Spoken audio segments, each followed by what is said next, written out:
quote, ridiculous and false, former President Joe Biden hitting back at President Trump after Trump directed Attorney General Pam Bondi to investigate whether Joe Biden's aides covered up his alleged mental health decline. The White House releasing this statement on Wednesday, mandating, quote, an investigation into the circumstances surrounding Biden's purported execution of the numerous executive actions during his final years in office, examining policy documents signed with an Autopen, who authorized its use, and the validity of the resulting presidential policy decisions. Biden vehemently dismissed any suggestion that an Autopen was used without authorization, writing in a statement, quote, let me be clear. I made the decisions during my presidency. I made the decisions about the pardons, executive orders, legislation, and proclamations. Any suggestion that I didn't is ridiculous and false.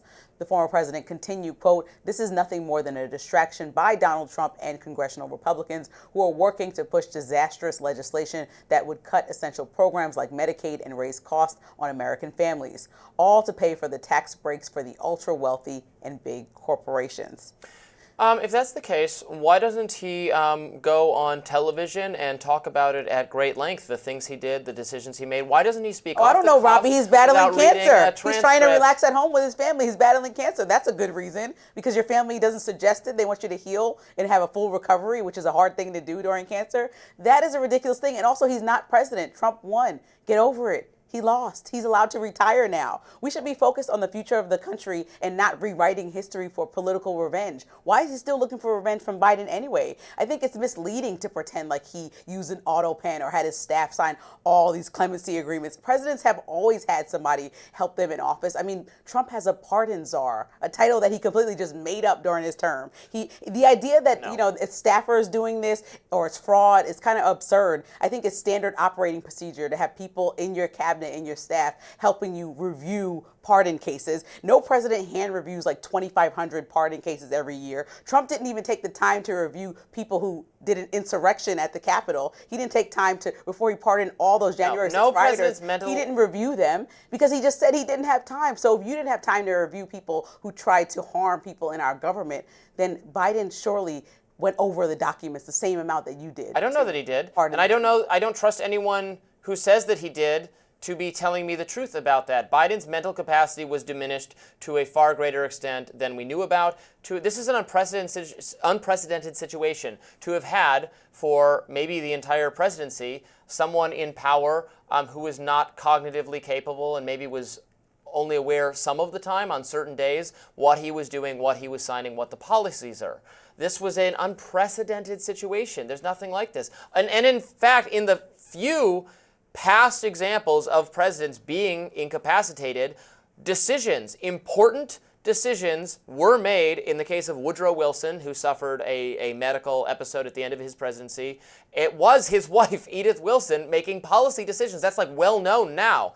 Was that the case here? I don't know. I'd like to find that out, and I don't trust anyone in his inner circle to tell me. It's not just about revenge. I'm sure it's a little bit about revenge. A lot about revenge. Well, fine, it's about revenge, and also, but I don't want revenge. I just want to know the truth. I want to know if Biden was conscious of the decisions being put in front of his desk. I'm not whatsoever satisfied that he was, so it seems worth investigating now that we know. While Trump can leisurely explore this, maybe 2 years into his term, if he chooses to do so, right now he's breaking imminent promises that he made on the campaign trail, and there are things that Americans want relief from, like the current inflation. If the shoe was on the other what's foot, going on with tariffs. So you can't blame people for saying, what are you doing? Just in the same way that I said to Jasmine Crockett when we talked about that story of maybe launching an impeachment investigation into Trump. It's not the time. It's because it's not the time. If Trump was trailing off as he gave speeches, saying the wrong person, looking disoriented and not knowing where he was, needing chalk lines drawn on the floor to where to walk in people's houses, confused, only able to do meetings for a fraction of the day,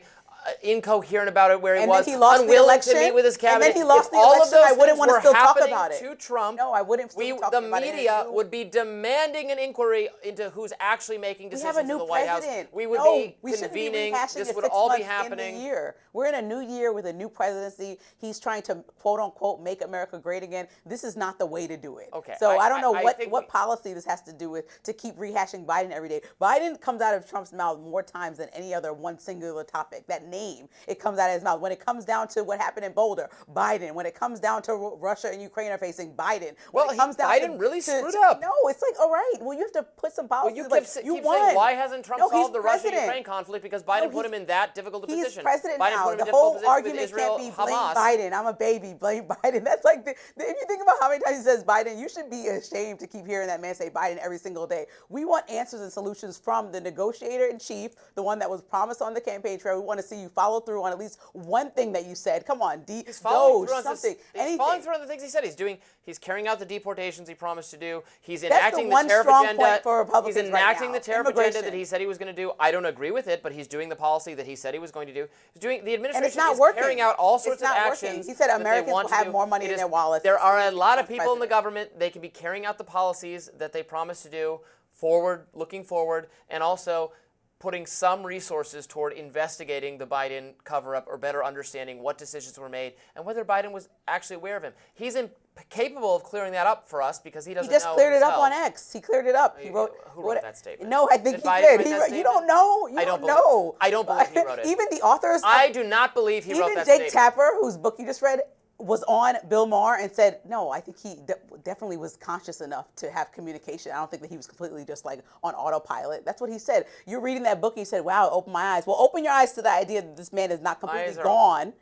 He actually still could communicate and have conversations, maybe not to the level of a president, but to the level of somebody's grandfather, right? He can communicate and write a tweet. Yeah, we would not, well...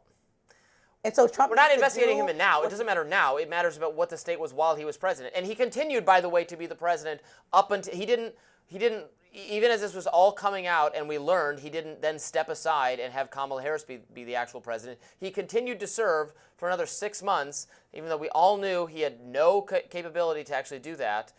As important, weighty national security matters were happening, and he still was in the office. Did your mom ever tell you about spilled milk? Huh?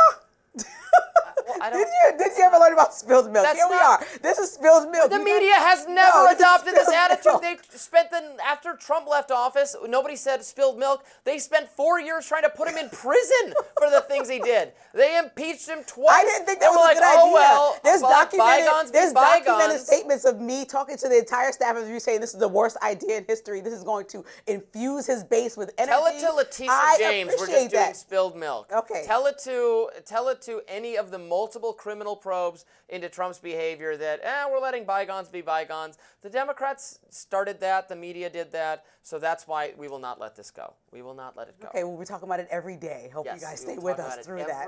Every single day. More to come on Rising. Stay with us.